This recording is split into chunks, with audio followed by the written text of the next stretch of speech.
In this episode, I will be decoding a popular science book for you, titled The Order of Time. This book reveals some new findings in quantum physics, which will overturn your understanding of time. Before we get started, please hit on the subscribe button below to stay updated. Over 2,000 years ago, Confucius looked at a river and said, "The passing time is just like this." This reflects our most basic perception of time, which flows evenly in one direction. But is this really the case? The Earth appears flat, but is actually spherical. The sky seems to be rotating, but it is us who are rotating. Many truths that seemed unquestionable in the past are now seen as mere prejudices. Time is no different. Since Einstein, physicists have continually discovered that time is vastly different from our perception, and in some sense, time might not exist at all. The author, Carlo Rovelli, is a renowned Italian physicist and one of the founders of the loop quantum gravity theory, making him a rising star in theoretical physics.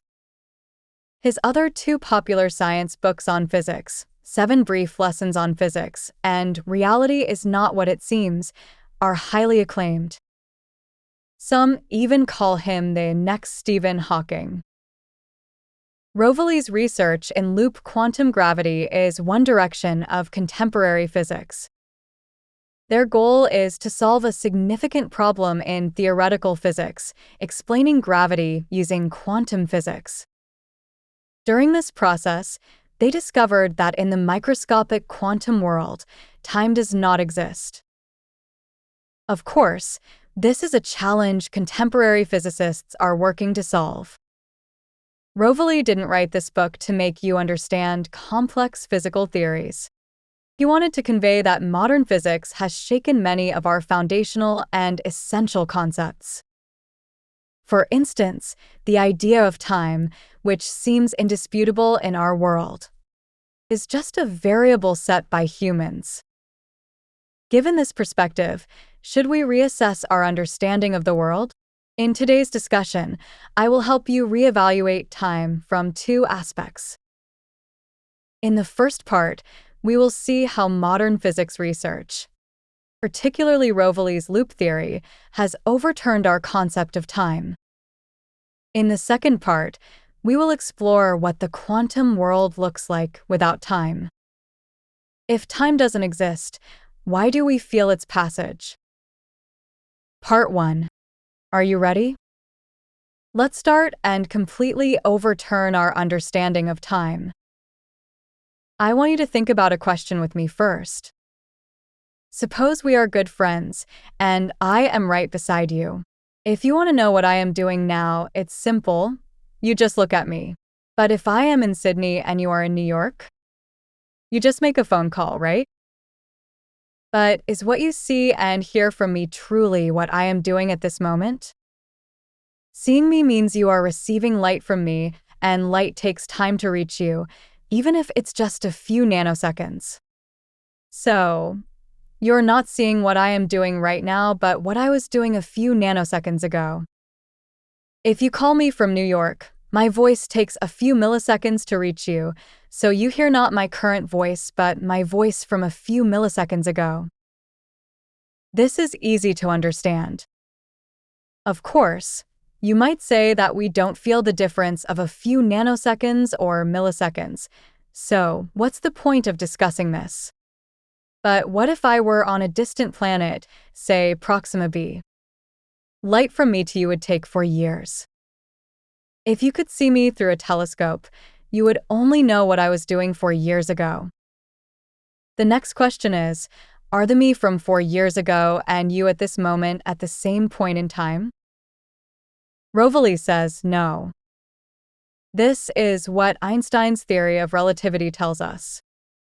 In relativity, time and space cannot be discussed separately. But when we define the concept of now, we only consider time, not space. So, in this sense, there is no universal, now in the entire universe. The now we usually refer to has an effective range depending on the precision we define. If the precision is in nanoseconds, now only exists within a few meters. If in milliseconds, the range is larger, spanning a few thousand kilometers. Rovelli says, now is like the point where a rainbow touches the forest. You can see it, but it's not really there when you walk over. Now is just a vague feeling generated by human experience. Time is similar. In our experience, time flows and has a direction. But modern physics has proven that these feelings may be wrong. We used to think time was unified, and physics and astronomy described phenomena within this unified time, but this unified time is actually a human construct. Einstein told us there is no unified time. Time is multiple, with each point in space-time having its own time. Humans have invented instruments more precise than traditional clocks to measure these differences in time, proving Einstein's view. If you place one instrument on the Himalayan peak and another at sea level in the Indian Ocean, you will find time flows more slowly at sea level than on the mountain peak. This conclusion is not just theoretical, but applied in real life. The time of GPS satellites differs from ground time, taking into account these slight differences in time flow. And this is just the beginning. Going deeper, you will find that time has no direction. A broken mirror can't be restored, spilled water can't be collected, and events can't reverse. These are basic understandings. But to physicists, time isn't like that. In physics, time has a feature called time reversal symmetry. If you know a planet's current position and speed, you can use equations to calculate its future position and speed. But you can also reverse the calculations to find its past position and speed. This is called time reversal. Since both directions work, why do we say one direction is the future and the other the past? Rovelli says, this is the secret about time revealed in physics equations. Time actually has no direction. So, why do we feel time has direction?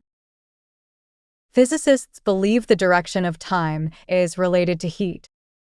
In physics equations, there is one equation that can't be reversed, the second law of thermodynamics. The core of this law is that heat can only transfer from a hot object to a cold object, not vice versa. For example, if you see a video of a ball rolling, you can't tell if it's playing forward or backward, meaning time in the video has no direction for you. But if the ball stops, you can tell it isn't playing backward because you know the ball, after moving, will slow down due to friction and stop, revealing the ball's time direction. And you know friction generates heat. This shows that our perception of time's direction is related to heat. You've probably heard that the variable describing heat changes is entropy. Time and heat changes are related. Physicists speculate that the passage of time and the increase in entropy are likely the same thing, two different manifestations of the same phenomenon. Rovelli starts here, presenting his most revolutionary view: time doesn't exist. He made a bold inference.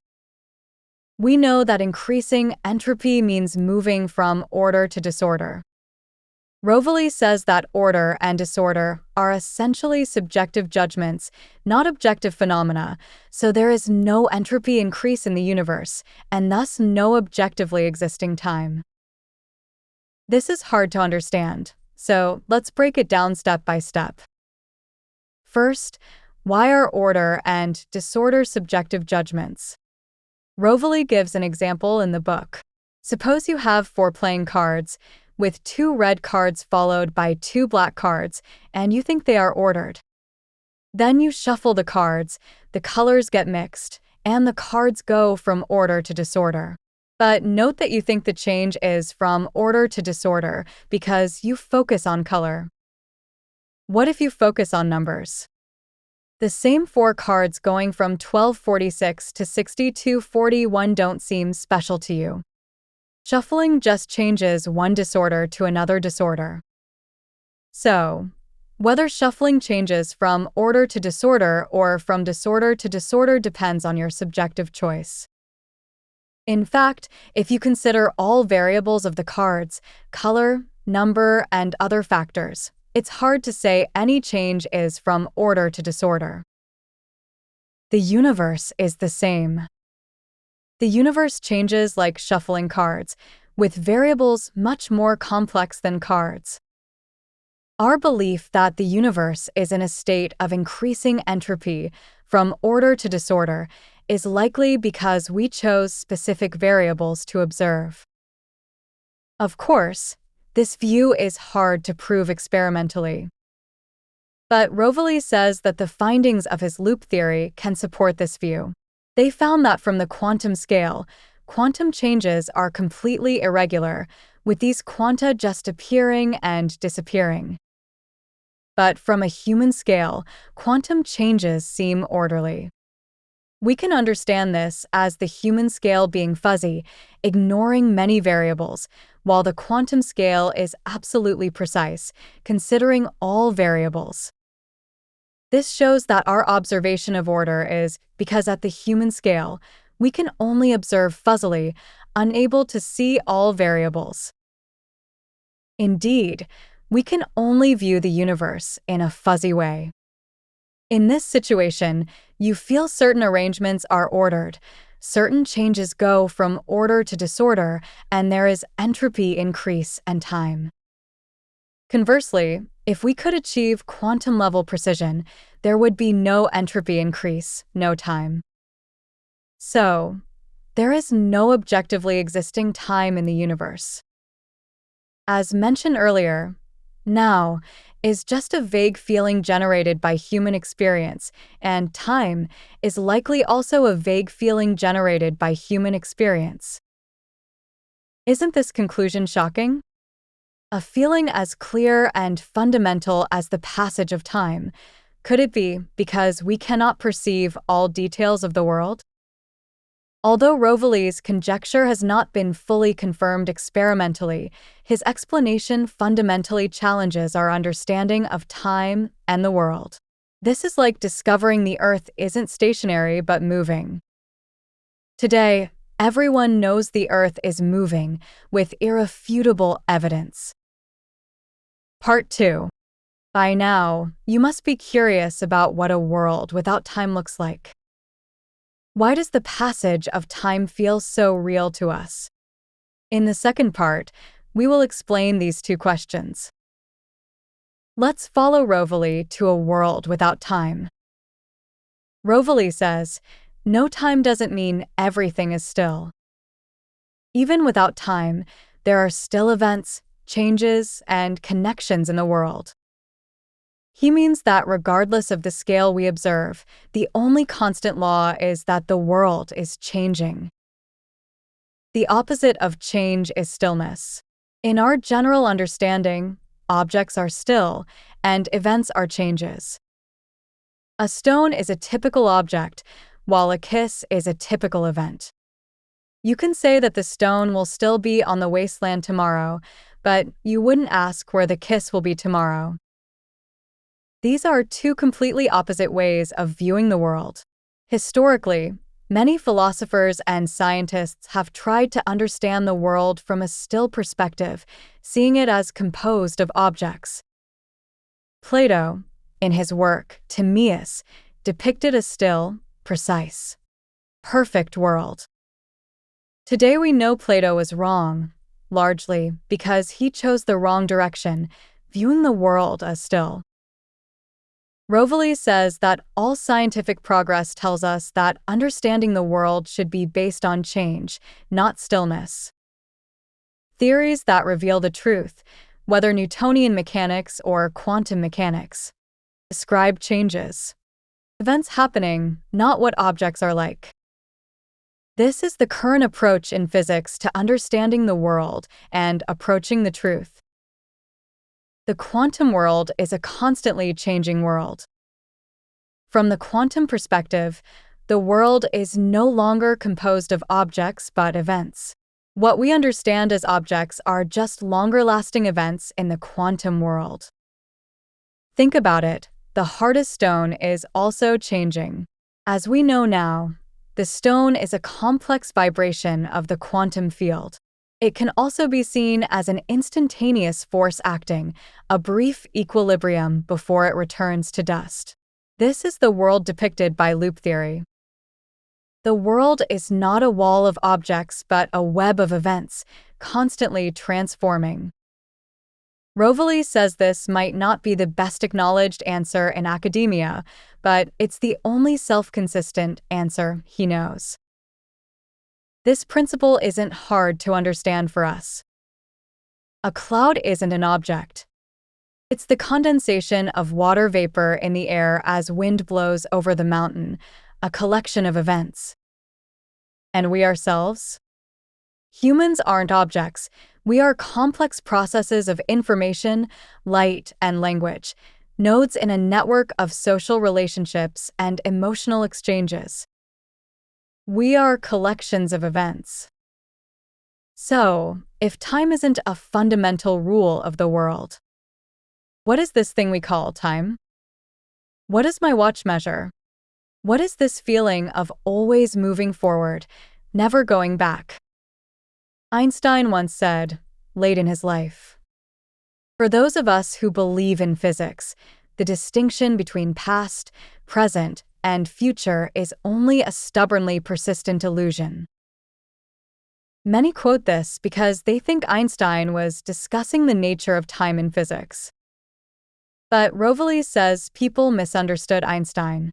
Einstein wrote this to his friend's sister because his friend had just passed away. Before this, Einstein said, "Now he has departed from this strange world a little ahead of me." That means nothing. Then he said, "For those of us who believe in physics, the distinction between past, present, and future is only a stubbornly persistent illusion." With this context, you understand Einstein wasn't discussing the physicist's concept of time. His feeling came from experiencing life's fragility, brevity, and illusions. Rovelli says this matter is even deeper than physics itself. Einstein meant that time arises because of us. We can see clouds in the sky, the teacup in front of us, and the cat napping in the sunlight. But back at the quantum scale, there are no cats, no teacups, no clouds. Everything appears as we observe the world. Time also appears from the timeless world because of us. Why? We said earlier that the flow of time is related to entropy increase. Entropy is a relative quantity, like speed, requiring a reference frame. When you say a train is fast, you have something slower in mind, maybe another train or the station platform. Entropy is similar. Entropy increase isn't the world state, but a state relative to us. In our view, the distant past had low entropy, and the world is increasing in entropy, so everything moves from order to disorder, with a past and future. This is just a way to describe the world, our chosen way. Recall the playing cards example. This concept becomes clear. Our world might be just a subset of the universe. In this subset, we observe a special rule like the card colors, entropy increase, so we think the past had low entropy. The second law of thermodynamics holds, and there is evolution, life, and thought. You might ask, why are we in this special subset of the universe? Think why plums grow where people love plum wine and sheep are plentiful where people love mutton. Many strange coincidences occur because we reverse cause and effect. The truth is, people in the Jiangnan region love plum wine because plums grow there. People in Inner Mongolia love mutton because sheep are plentiful there. So, us being in this special subset of the universe isn't surprising. Finally, let me tell you a parable to grasp the deeper meaning of this conclusion. A king asked a sage, "Master, what is your name?" The sage said, "King, I am called Nasina." Nasina is just a name, a word, a title, a symbol. There is no person here. The king was shocked and asked, "If there is no person, who is here wearing clothes and eating food? Who is this? Is the hair Nasina? Is the name Nasina? Are feelings Nasina?" The sage said, "None of these are." It seems the king won this debate.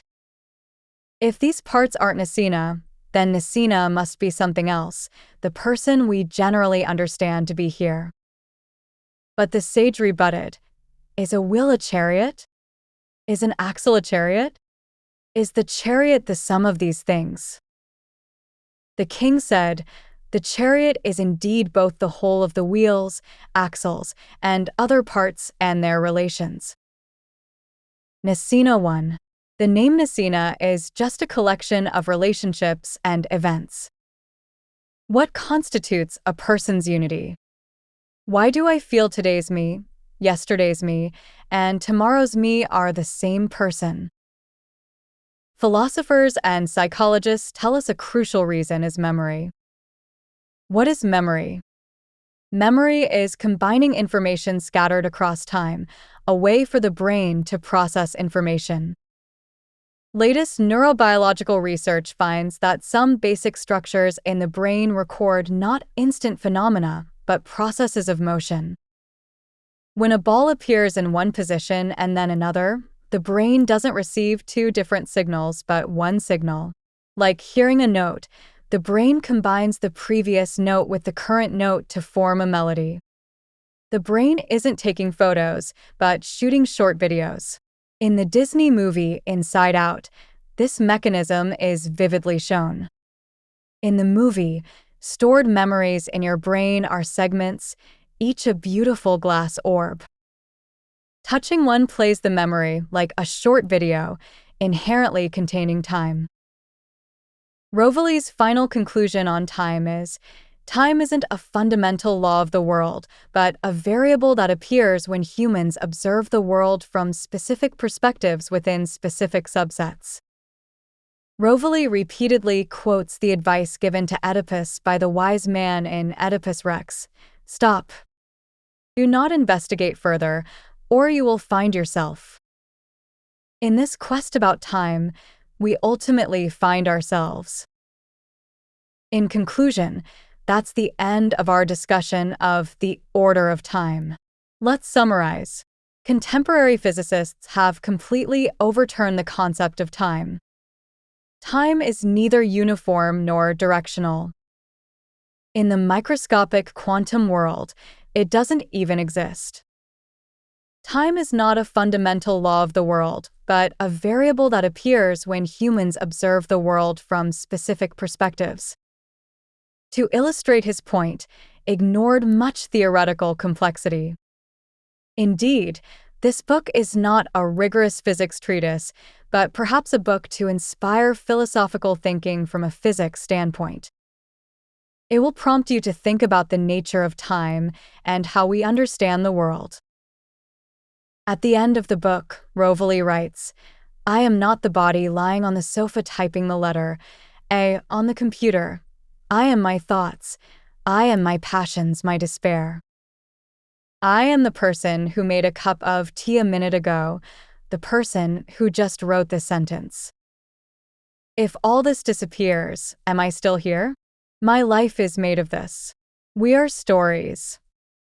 Placed 20 centimeters behind the eyes, complex places, lines drawn by the traces of things mixed together, towards the direction of entropy increase, towards future time." The original book link is attached at the end for further reading. You can also click the share button below the video to share this book with your friends. Congratulations, you've just finished another book.